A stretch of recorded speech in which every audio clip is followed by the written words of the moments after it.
Miguel de la Madrid Hurtado fue un niño obediente, un alumno estudioso, un funcionario eficaz y responsable.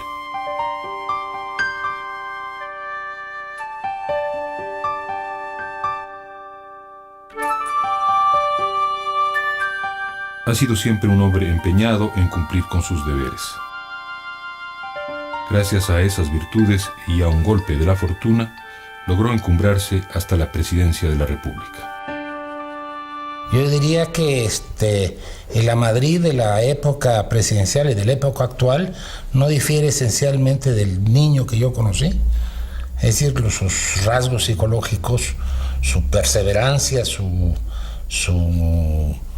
obstinación, su ocuparse de un objetivo central han sido siempre característicos de la personalidad de él.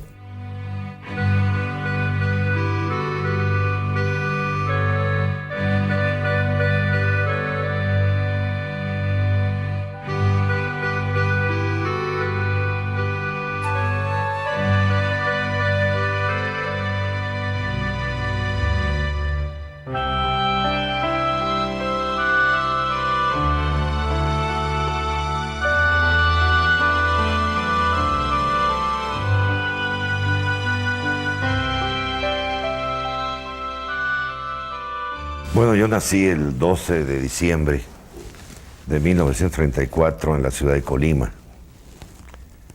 De ahí eran mis padres, provenientes de familias muy arraigadas en Colima desde hacía muchos años. La vida de sus ancestros estuvo ligada a la historia política de Colima desde mediados del siglo pasado.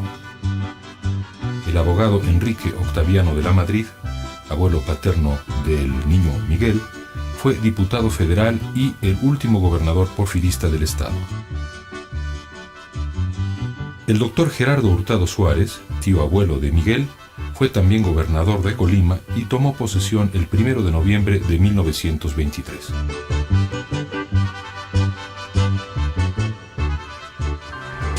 Miguel fue el hijo primogénito del matrimonio formado por Miguel de la Madrid Castro y Alicia Hurtado Oldenburg, ambos descendientes de ricas familias de latifundistas y comerciantes establecidas en Colima desde el siglo XVIII.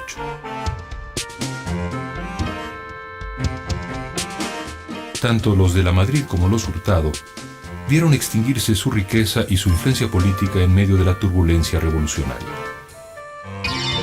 Aún así, el porvenir de Miguel lucía halagüeño. Formaba parte de una familia de clase media, acomodada, y su padre era un abogado reconocido. El 24 de febrero de 1937, la vida de Miguel tomaría trágicamente otro curso. Su padre, Miguel de la Madrid Castro, fue asesinado en su despacho por Salvador Ochoa Álvarez, alias El Charro Negro, horas antes de la audiencia definitiva de litigio que por el control de la hacienda El Trapiche sostenía con sus hermanos. Salvador Ochoa acudió al despacho de don Miguel a negociar la suspensión del juicio. Después de una agria discusión y ante el temor de perder el control de El Trapiche, lo mató de 6 balazos.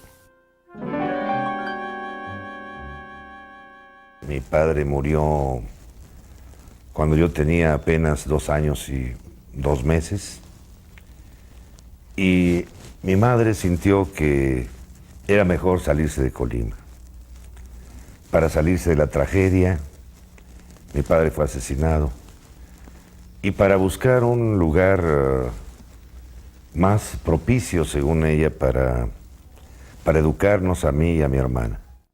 Yo nací un mes después de la muerte de mi papá y ella sintió que el alejarnos de Colima nos alejaba precisamente de un ambiente en el que nos podrían fomentar la venganza y el odio y demás. Y nos quiso retirar de ese ambiente.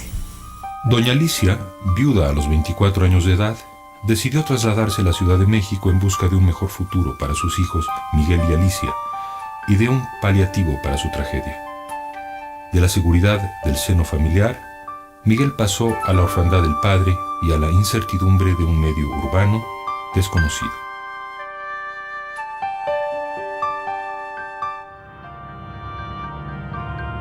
Cuando los de la Madrid Hurtado se instalaron en la Ciudad de México en 1940, la capital del país se hallaba inmersa en la efervescencia política de la sucesión presidencial.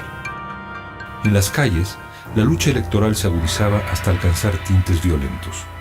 Doña Alicia, en tanto, se empeñaba en trabajar duro para sostener a sus hijos, para proporcionarles un hogar seguro y apacible. Yo tenía 6 años, pero me acuerdo que aquel día había un ambiente de tensión en la Ciudad de México, temores de violencia, y ese día recuerdo que nos mantuvimos dentro de la casa sin salir a la calle, sobre todo oyendo que había ciertos hechos violentos en aquel proceso electoral.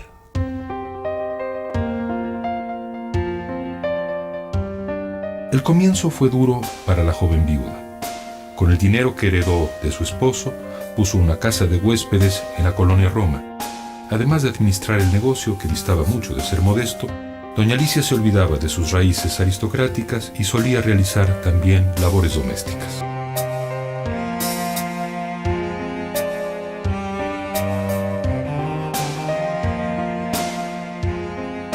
Doña Alicia era una mujer fuerte que nunca dio muestras de flaqueza. Muerto don Miguel, la madre, profundamente católica, sería la influencia más importante en la formación de su hijo Miguel. De esa mujer emprendedora heredaría la tenacidad como un signo distintivo de su carácter y aprendería a valorar el núcleo familiar y el estudio como las mejores armas para abrirse paso en un medio hostil. Mi mamá siempre ha sido una mujer muy fuerte y ella, yo siento que ella nos hizo sentir la presencia de mi padre, porque no puede decirse que hayamos crecido sin padre, ¿no? Sino que ella siempre nos hacía sentir su presencia. Obviamente ese vacío afectivo, esa falta de padre, pues me obligó probablemente a madurar más rápido, a asumir mis responsabilidades más pronto, a sentirme el jefe de la familia, que estaba compuesta básicamente por mi madre y por mi hermana. Para ese entonces, el régimen del general Lázaro Cárdenas obligaba a las escuelas particulares a aceptar becas gubernamentales. Preocupada por la educación de sus hijos, doña Alicia obtuvo una para Miguel en el Colegio Cristóbal Colón, dirigido por religiosos lasallistas. Si bien los hermanos lasallistas son los responsables de esa escuela, la verdad es que la enseñanza era dada fundamentalmente por maestros laicos que concurrían a complementar lo que pocos hermanos podían aportar como maestros, pues. No era una enseñanza religiosa de ninguna manera, aunque estaba presente esta moral, y qué bueno que así haya sido. En quinto año de primaria, Miguel obtuvo el primer lugar en lengua nacional, en geografía, historia y francés. En la escuela efectuaba pequeñas tareas para cubrir los gastos que la beca no incluía. Una de ellas era mantener el orden en los vehículos escolares. En su primer año de bachillerato, estuvo en el cuadro de honor con un promedio de 94.70, solo 50 décimas abajo de su compañero de banca y amigo de toda la vida, Adolfo Lugo Verduzco. Era muy buen orador, el chamaco era un brillante, elocuente orador, y lo elegían frecuentemente para inicio de cursos. Él pronunciaba el discurso, algún homenaje a los niños héroes en Chapultepec, él pronunciaba el discurso a nombre de los estudiantes de la escuela. Durante los años de la Segunda Guerra Mundial, doña Alicia llevaba los domingos a sus hijos a Cinelandia, que se hallaba a un costado de lo que ahora es la Torre Latinoamericana.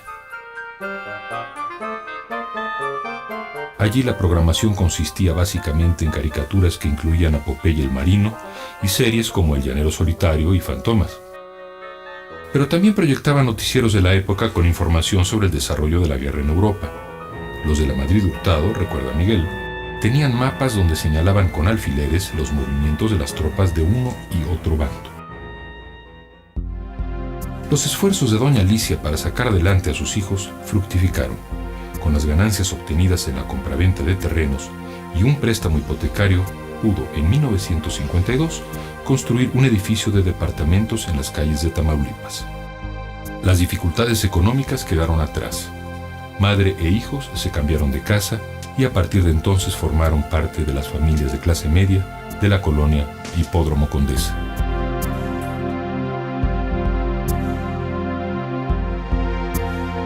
Los primeros años de la juventud de Miguel de la Madrid Hurtado transcurrieron en una época en que los jóvenes, sobre todo los de clase media, vivían sujetos a la autoridad y la moral puritana de los padres, además de que carecían de espacios propios para la diversión y convivencia. La de Miguel fue una generación que no soñó siquiera con irrumpir en el escenario y rebelarse frente a la intransigencia de los adultos. Me tocó durante mi infancia y primera juventud la música romántica de Agustín Lara, la trova yucateca, en fin, los músicos de aquella época. Y nuestra gran diversión en el radio. En el radio pues había magníficos programas, ¿no? De música, cri-cri, radionovelas, me acuerdo del Monje Loco.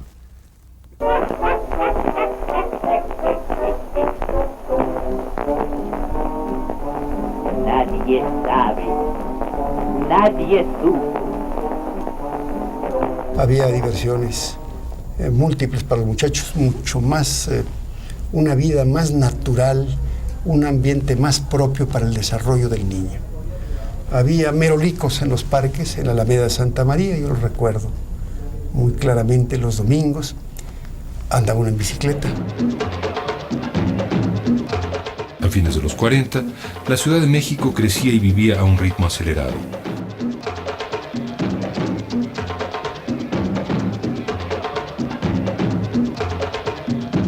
El país se industrializaba y modernizaba como nunca antes había ocurrido.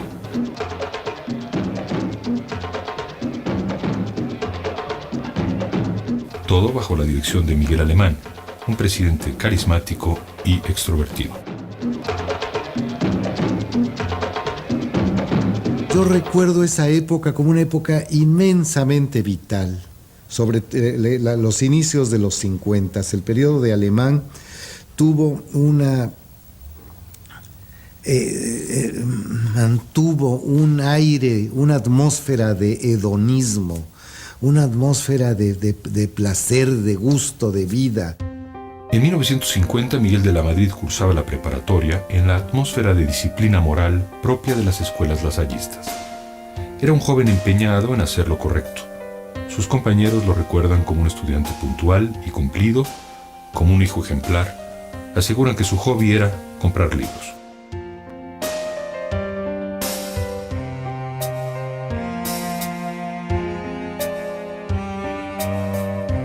Yo creo que siempre he sido como muy centrado, muy cerebral, con los pies muy en la tierra.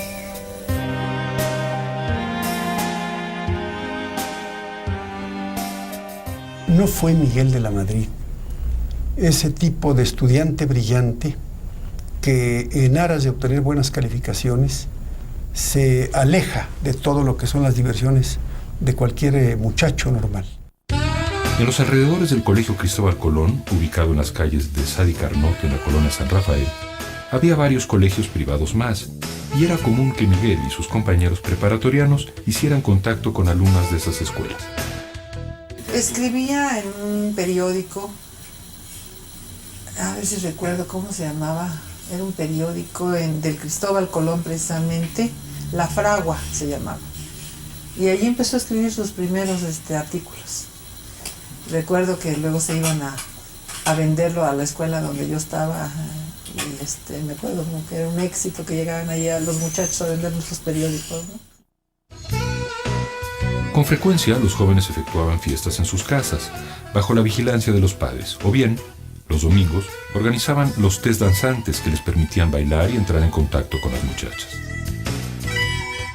Pero yo la única novia que le recuerdo es a Paloma Cordero, pero dicho con todo respeto, pero yo sé que él tenía muy buen ambiente, muy buen cartel con las muchachas de los colegios vecinos al Cristóbal Colón.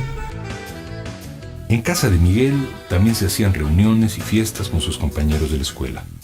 Doña Alicia procuraba fomentar las buenas relaciones de su hijo y Miguel, con el tiempo, haría muy buen uso de ellas.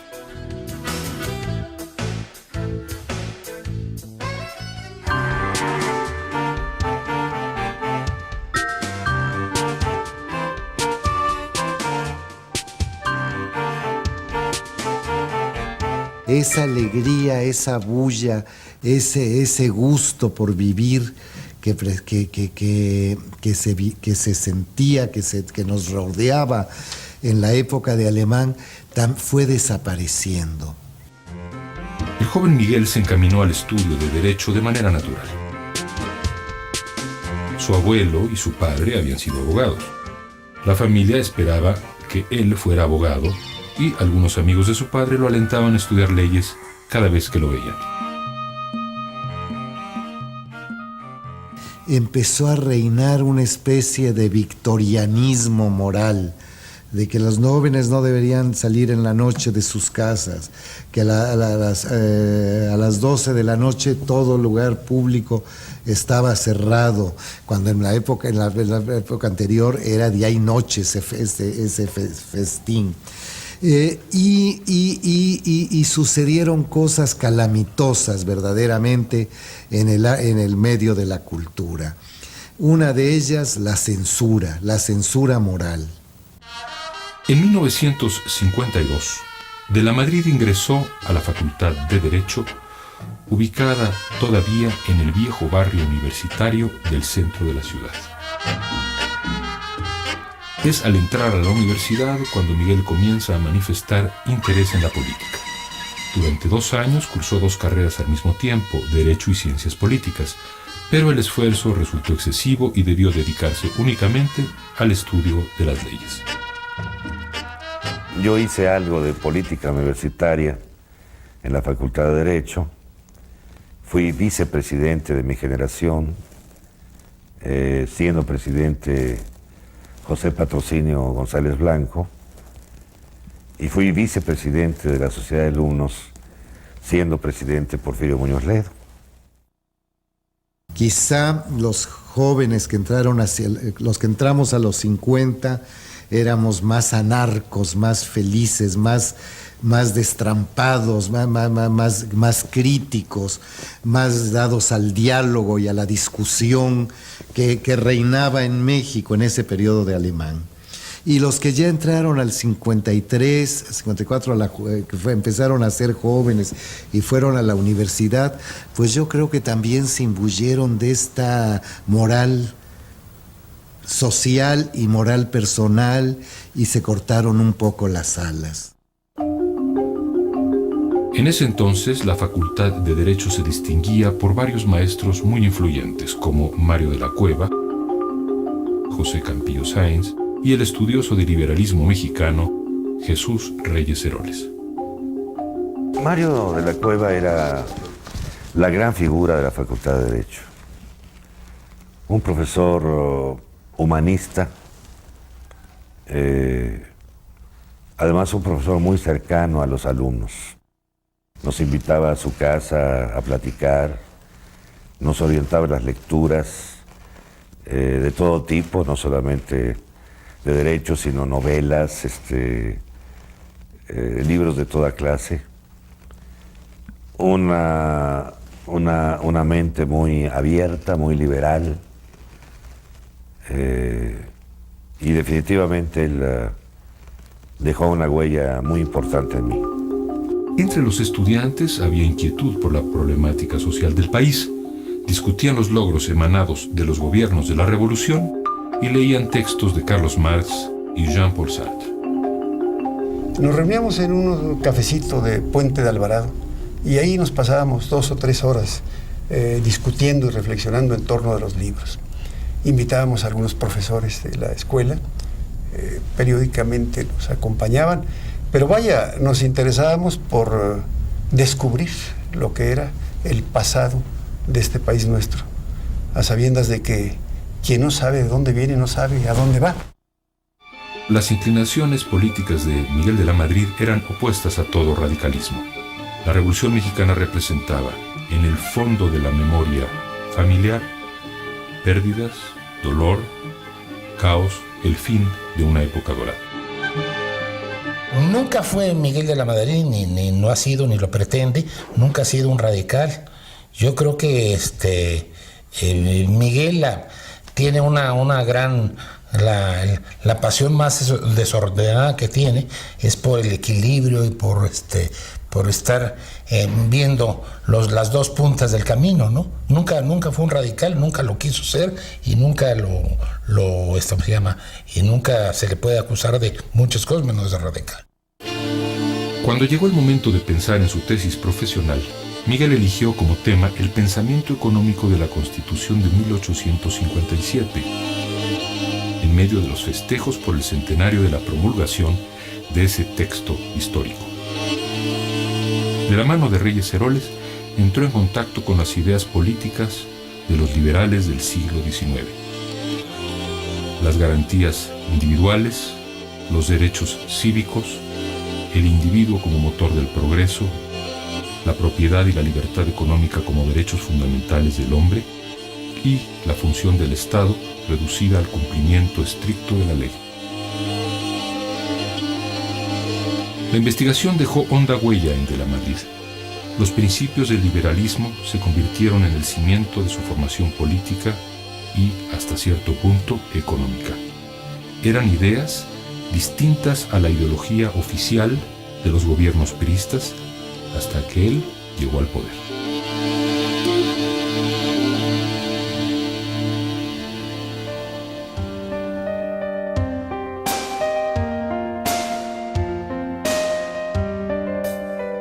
Junto a sus primeros pasos políticos, de la Madrid mantuvo en la mira uno de los propósitos de siempre de doña Alicia: asegurar el bienestar material para él y los suyos.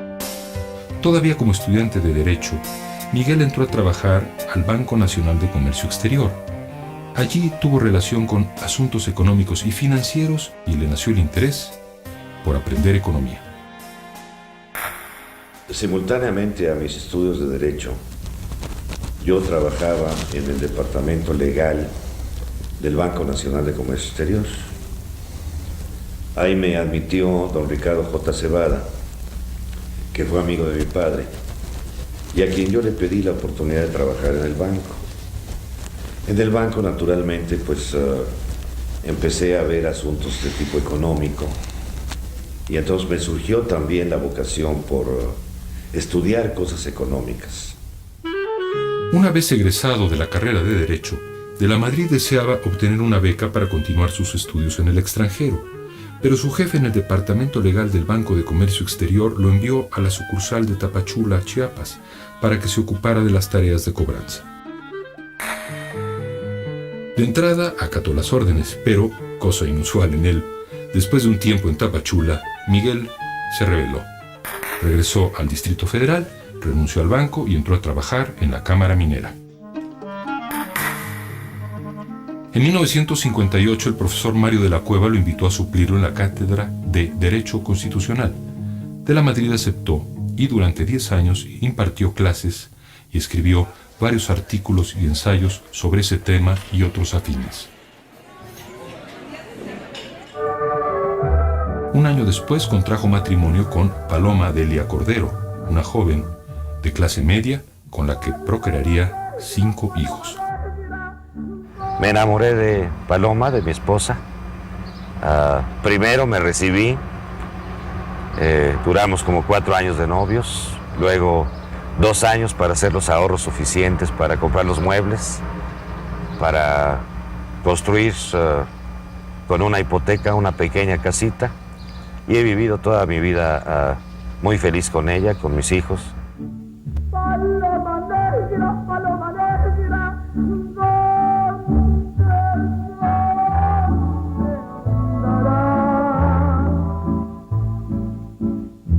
Y le llevó mariachis y cantó todas las palomas que se sabían los mariachis, y me acuerdo que fue fue muy bonito, ¿no? Inclusive salió el papá de Paloma y nos invitó a pasar y fue una cosa así media novedosa, ¿no? Cuentan que esa paloma no es otra cosa más que su alma. En 1960, a los 26 años, Miguel regresó a la banca. Entró como auxiliar de Mario Ramón Beteta, gerente de política monetaria del Banco de México. Su base seguía siendo el derecho, pero a partir de ese momento empezó a estudiar todo lo que podía sobre política monetaria y crediticia y, en general, sobre política económica. 3 años después, de la Madrid se afilió al PRI.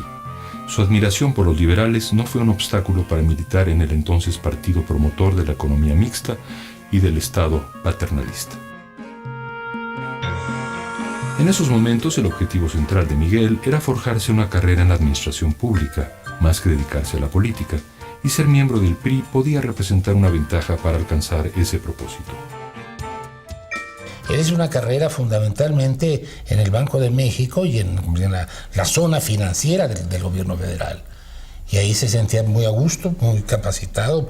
Una muy buena parte de sus amigos posteriores son gente que salieron de ahí, de ese medio, y que nunca, que yo sepa, manifestó interés por ser diputado federal o senador por Colima o gobernador por Colima.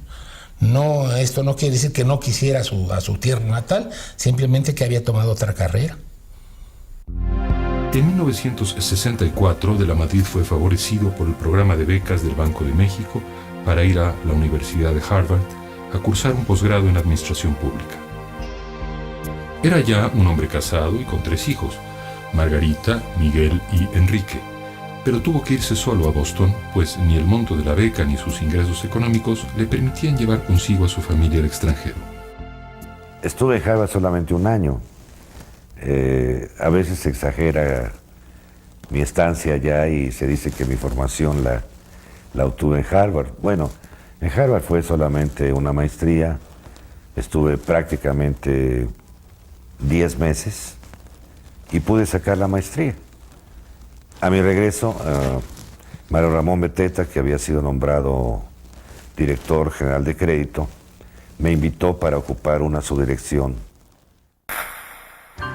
En la Secretaría de Hacienda, de la Madrid comenzó a trabajar en cuestiones hacendarias y a escalar los peldaños de la burocracia federal gracias a su eficacia y capacidad de trabajo. Al comienzo del sexenio de Luis Echeverría, Hugo Margain propuso a de la Madrid como director de crédito de la Secretaría de Hacienda, pero el presidente mismo decidió enviarlo a Pemex como subdirector de finanzas. Durante 1 año y medio, de la Madrid cumplió eficazmente sus funciones en la paraestatal, hasta que en las altas esferas del gobierno decidieron regresarlo a la Secretaría de Hacienda como director general de crédito. En 1973, el presidente Echeverría nombró secretario de Hacienda a José López Portillo, quien había sido profesor de Teoría del Estado de Miguel en la Facultad de Derecho. Aquella decisión presidencial puso fin al ir y venir de la Madrid y lo encaminó hacia un futuro nuevo, halagüeño y prometedor.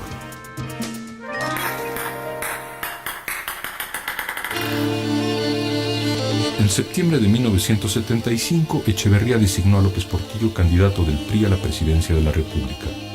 Y como por efecto de cascada, de la Madrid accedió al cargo de subsecretario de Hacienda y Crédito Público. A partir de ese momento, la carrera de Miguel en el sector público comenzó a tomar altura. No obstante, el eficiente administrador no se atrevía aún a soñar con llegar a ser presidente. Como él mismo lo ha revelado, en ese entonces su máxima ambición era llegar a ser secretario de Hacienda. No veía horizontes para la presidencia, recuerda. El caldo de cultivo natural de los tecnócratas en materia de finanzas es la Secretaría de Hacienda, por supuesto. Y es ahí donde se encuentra con jóvenes como Salinas y otros que andan por ahí, ¿no? Poco después, en el equipo de colaboradores de la Madrid comenzó a figurar Carlos Salinas de Gortari. Por encima de las diferencias de estilo, temperamento y edad, sus afinidades en materia de política económica les permitieron establecer una relación complementaria, que habría de llevarlos a la cima del poder político. Don Miguel de la Madrid tenía también un instinto, digamos, de conducción paternal sobre Carlos Salinas, y Carlos Salinas seguramente la explotó. Don Miguel de la Madrid no veía en Carlos Salinas un adversario, ni veía en él signos ominosos. Don Miguel de la Madrid veía en Carlos cualidades, más cualidades, más cualidades, de tal manera que lo llevó a ser presidente de México, y cuando llegó y lo vio como presidente de México fue como se asustó. En mayo de 1979, López Portillo nombró a de la Madrid secretario de Programación y Presupuesto, y le encomendó uno de los proyectos administrativos más importantes del sexenio, y que el presidente esperaba con impaciencia: la elaboración del Plan Global de Desarrollo. Cuando Miguel de la Madrid encarga su propio Plan Global de Desarrollo, se lo encarga a Francisco Labastida, su hombre fuerte en la Secretaría. Y Labastida delega el trabajo, la talacha del trabajo, a Carlos Salinas, que era director de área, y al equipo. ¿Qué es lo que sucede en ese momento? Y es donde viene el gran cambio, que Carlos Salinas de Gortari y ese equipo empiezan a producir los documentos para el Plan Global de Desarrollo y empiezan a marginar a Francisco Labastida. Llegan a marginar a tal grado a Francisco Labastida que inclusive en las reuniones de discusión sobre el Plan Global de Desarrollo, Labastida ya ni siquiera era invitado. No era invitado. Con el auxilio de Manuel Camacho y José Córdoba Montoya, Carlos Salinas se dedicó de lleno a preparar el plan maestro con el que el presidente esperaba administrar la abundancia petrolera. Un año después, el Plan Global de Desarrollo estaba listo.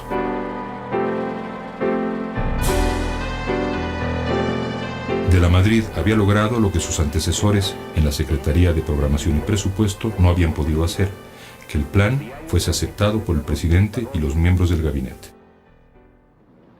El Plan Global de Desarrollo es la integración coherente del conjunto de objetivos, estrategias... El Plan Global de Desarrollo nunca se llevó a la práctica, pues al poco tiempo comenzaron los problemas económicos. Pero ese fue el gran éxito administrativo y político de Miguel de la Madrid. Y a partir de ese momento, su nombre empezó a sonar fuerte dentro del gabinete, en el partido, las cámaras y entre los gobernadores. Fue a partir de entonces que Miguel comenzó a pensar en la posibilidad de llegar a ser presidente. Recuerda que entonces se dijo: ya estoy, ahora sí, en la carrera.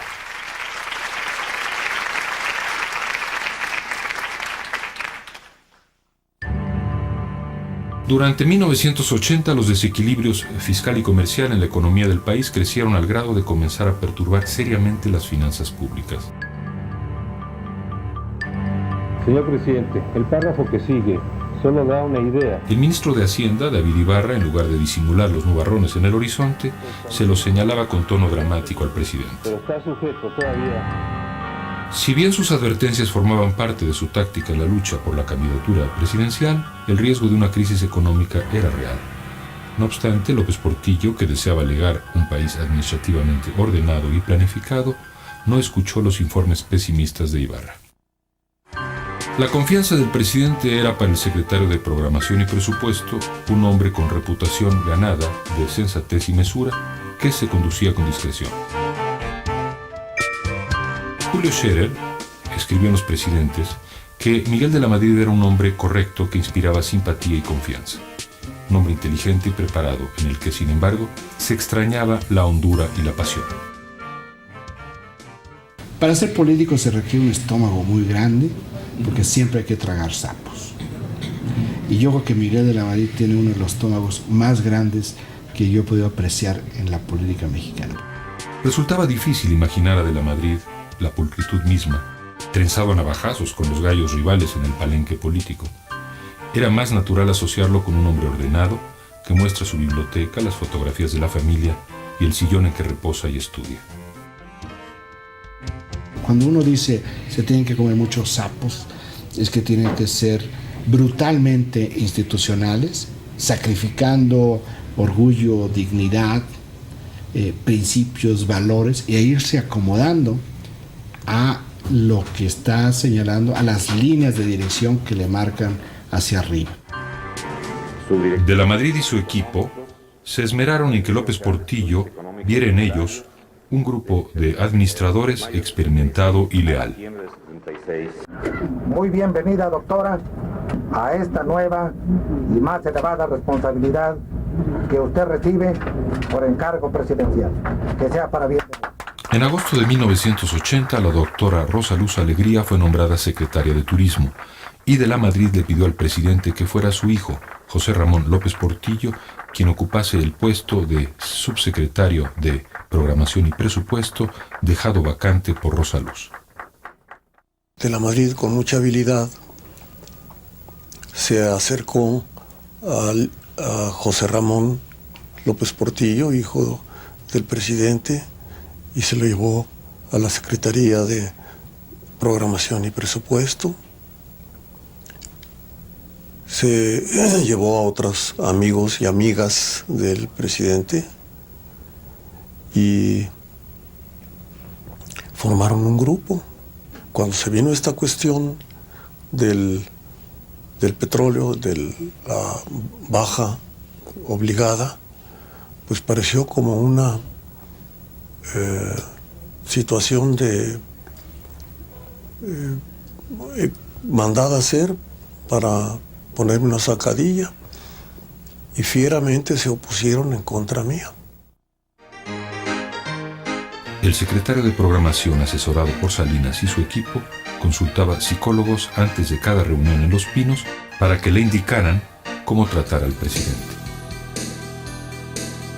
Sin embargo, según testimonio de López Portillo, lejos de molestarse, las consideró un elogio para él y una prueba de que de la Madrid era un funcionario dedicado en extremo y por lo tanto confiable y capaz.